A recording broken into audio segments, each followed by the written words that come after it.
Hey everyone, today I'm going to be walking you through taking a Google Sheet and downloading it as an Excel file and then opening it up in Microsoft Excel.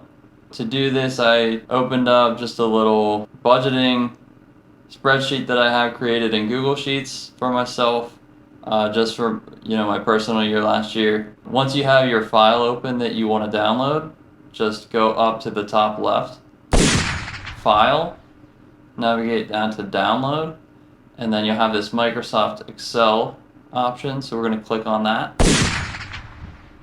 And then it downloaded here in the bottom left, so you can either click on that directly, or if maybe you want to come back to it later, you can go and find the file by going to your File Explorer, navigating to Downloads, and then you'll find it.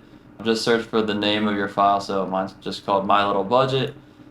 So I'm going to open that up just by double clicking, and then you can just see all of my formatting.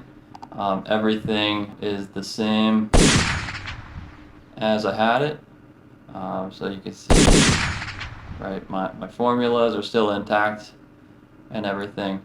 So that's really it. I think that about covers this tutorial for today.